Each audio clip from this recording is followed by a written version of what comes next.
നിലവിലെ മഴയുടെ അളവ് രേഖപ്പെടുത്തുക. മൺസൂൺ അതിന്റെ ഏറ്റവും മികച്ച നിലയിലാണ്.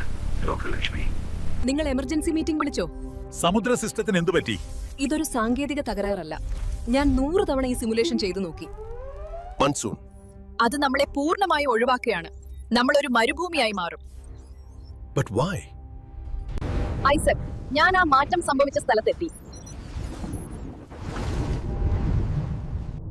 ഡീപ് വാട്ടർ സെൻസറുകൾ ഇപ്പോൾ ഇറക്കുകയാണ്. ഐസക്, ഇതൊരു ഭൂകമ്പമല്ല, ഇതൊരു യന്ത്രമാണ്. കടലിനടിയിൽ ഒരു വലിയ റിയാക്ടർ. പ്രൊജക്ട് സൂര്യ പണ്ട് കടൽ ചൂടാക്കാനുണ്ടാക്കിയ പഴയ സിസ്റ്റം. അത് നശിച്ചു പോയെന്നാണ് നമ്മൾ കരുതിയത്. അത് തനിയെ പ്രവർത്തിക്കാൻ തുടങ്ങിയിരിക്കുന്നു. മുന്നറിയിപ്പ്. പ്രൊജക്ട് സൂര്യ സജീവമാണ്. സുരക്ഷാ പരിധി മറികടക്കരുത്. ഐസക്, ഇതൊരു പഴയ AI ആണ്. ഇതിപ്പോഴും 2030 ആണെന്ന് കരുതുന്നു.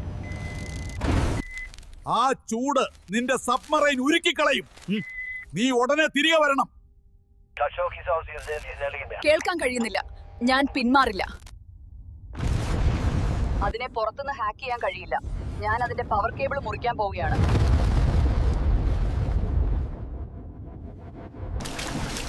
താപനില കുറയുന്നു. മൺസൂൺ കാറ്റ് തിരികെ വരുന്നു. നമ്മുടെ പഴയ തെറ്റുകൾ നമ്മളെ ഇല്ലാതാക്കാൻ ശ്രമിച്ചു. പക്ഷേ പ്രകൃതിക്ക് എപ്പോഴും അതിജീവിക്കാൻ കഴിയും.